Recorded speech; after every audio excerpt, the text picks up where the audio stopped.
বর্ধমান সদরঘাটে দামোদর নদ পার হয়ে রায়নার দিকে যেতে হলে গরুর গাড়ি তখন ছিল একমাত্র ভরসা। এ হলো ৬০-৭০ বছর আগেকার কথা। ১০০ বছর আগে যে এখানকার পরিস্থিতি কি ছিল তা এখন ভাবাই যায় না। রায়নার কাছে নারুগ্রামে আমাদের পৈতৃক নিবাস। ছোটবেলায় সেখানেই এক প্রবীণের মুখে গল্পটা শুনেছিলাম। এই সমস্ত অঞ্চল তখন ছিল ঘন বনে জঙ্গলে ভরা, আর ছিল ভয়ঙ্কর সব ডাকাত ও ঠ্যাঙাড়েদের উপদ্রব।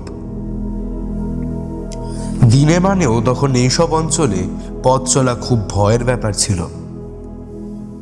রায়না থানার দ্বারকা তখন ঘনশ্যাম ত্রিবেদী। অত্যন্ত দুঁদে দারোগা বলে তার নামে তখন বাঘে গরুতে এক ঘাটে জল খেত। তা কোনো এক শীতের রাত্রে ঘনশ্যামবাবু তার অফিস ঘরে বসে কেস ফাইলের পাতা উল্টাচ্ছিলেন। এমন সময় একজন কনস্টেবল এসে তাকে সেলাম জানিয়ে ফিস ফিস করে কি যেন বলল।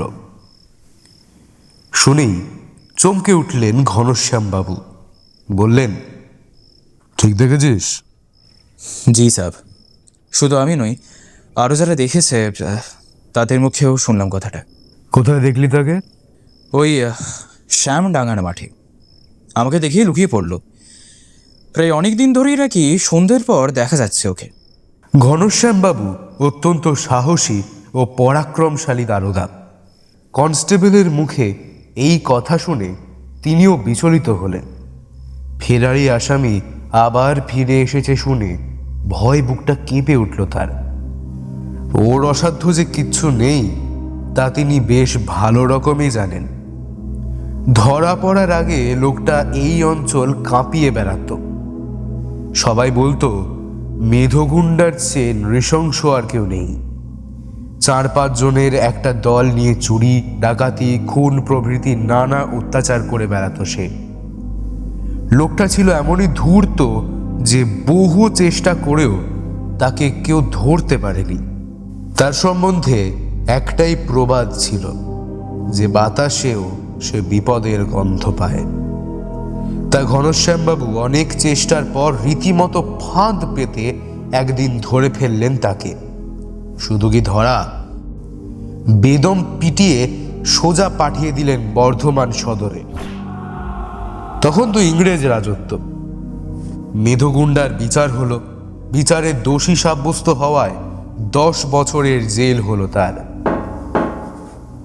দণ্ডাদেশ শুনে মেধো এক কথাই বলেছিল, 10 বছর কেন, 10 মাসও আমায় ধরে রাখতে পারবে না কেউ।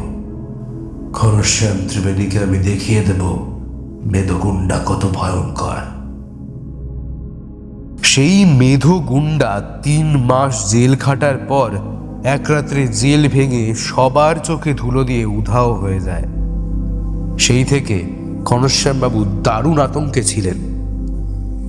দেখতে দেখতে দুটো বছর কোথা দিয়ে যেন কেটে গেল। তারপর হঠাৎই তার আবির্ভাবে চঞ্চল হয়ে উঠলেন ঘনশ্যামবাবু। মেধো যখন ফিরে এসেছে তখন একটা না একটা অঘটন সে ঘটাবেই। তাই কনস্টেবলের মুখে ওর কথা শুনেই বললেন, তাহলে আর দেরি নয়, এখনই রওনা হওয়া যাক। কিন্তু সাহেব, রাতে আমরা কেউ ওই শ্যামডাঙ্গার মাঠে তো পা রাখি না। ভূতের ভয়? তাহলে মেধগুন্ডা ওখানে আত্মগোপন করে আছে কি করে? ভূতেরা তো ওকেই গলা টিপে মারত। কনস্টেবলের ভয় দেখে ঘনশ্যামবাবু বললেন, ঠিক আছে, কাউকে যেতে হবে না আমার সঙ্গে, আমি একাই যাব। তুই শুধু দূর থেকে জায়গাটা আমায় চিনিয়ে দিয়ে আসবি, চল। আমি অন্ধকারে গা ঢাকা দিয়েই মাঠে যাব। ঘনশ্যামবাবু রীতিমতো তৈরি হয়েই কনস্টেবলের সঙ্গে শ্যামডাঙ্গার মাঠের দিকে এগোলেন। কনস্টেবল দূর থেকে জায়গাটা চিনিয়ে দিতেই ঘনশ্যামবাবু অন্ধকারে মিশে মাঠের একটা গাছতলায় এসে ঘাপটি মেরে রইলেন। অনেক পরে মনে হলো গাছের শুকনো ঝরা পাতা মারিয়ে খসখস শব্দ করে কে যেন আসছে। ঘনশ্যামবাবু দারুণ সতর্ক হয়ে এক হাতে টর্চ, অপর হাতে রিভলভার ধরে ওঁত পেতে রইলেন। একটু পরেই চোখের সামনে এক ছায়া মূর্তি প্রকট হতেই ঘনশ্যামবাবু টর্চের আলো ফেললেন তার গায়ে। তার চোখের সামনে ভয়ঙ্কর মেধগুন্ডা প্রকট হয়ে উঠল, কিন্তু তা বারিকের তরে গায়ে আলো পড়ার সঙ্গে সঙ্গে প্রাণপণে ছোটা শুরু করলো মেধ। ঘনশ্যামবাবু চেঁচিয়ে বললেন, হল্ট! মেধগুন্ডা থামল না। ঘনশ্যামবাবু হেঁকে বললেন, এখনো বলছি থাম, তাহলে কিন্তু গুলি করব। মেদর বই গেছে থামতে, কেনই বা থামবে? পুলিশের গুলি খাবার জন্য কেউ কখনো থামে?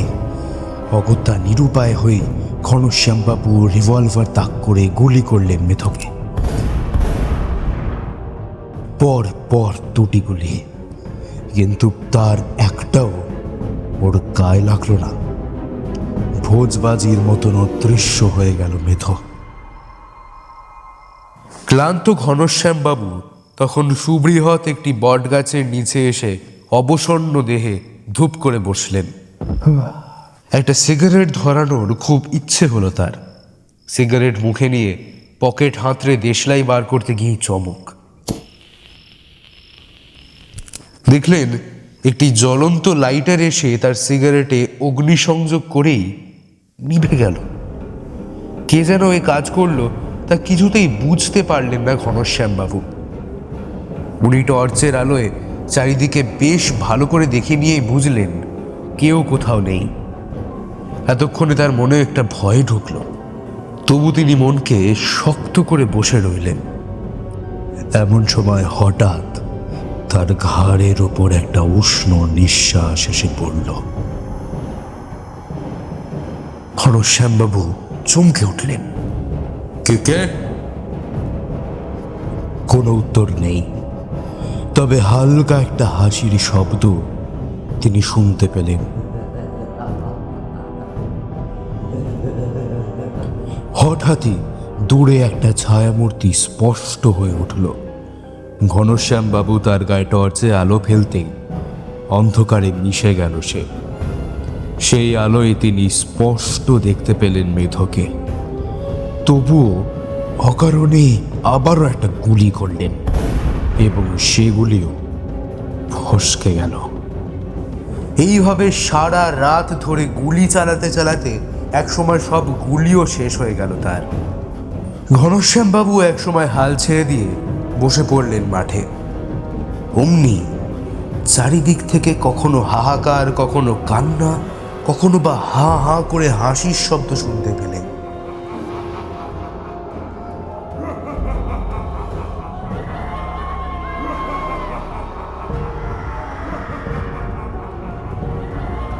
অমন যে ঘনশ্যামবাবু, তিনিও এবার বুঝলেন কাদের পাল্লায় তিনি পড়েছেন। তাই প্রচন্ড ভয় পেয়ে জ্ঞান হারালেন সেখানেই।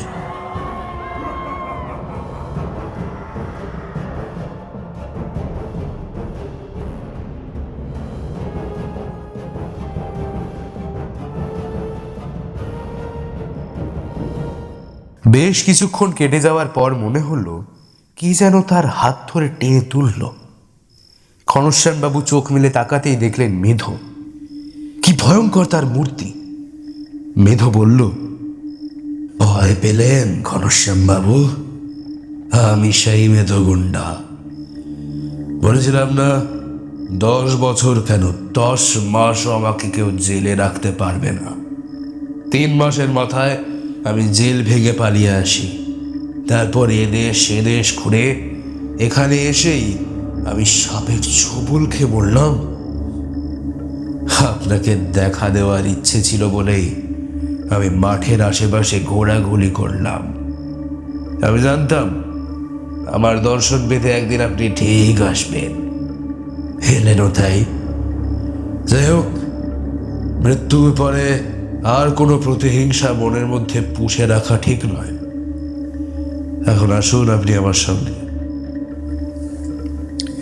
ঘনশ্যামবাবু অতি কষ্টে বললেন, কোথায় যাব?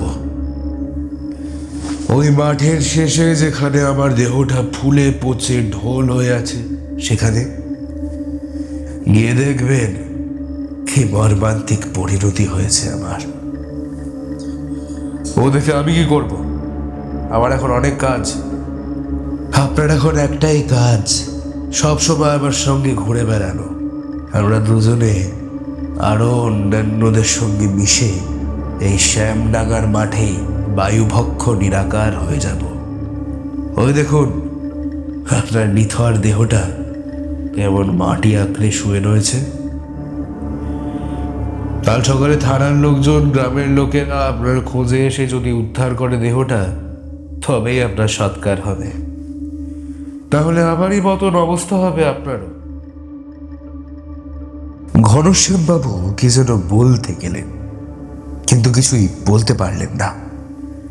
বাড়ির কথা মনে পড়ল তার। বউ ছেলে মেয়ের মুখগুলো মনে পড়তেই হাহাকার করে উঠল বুকের ভেতরে।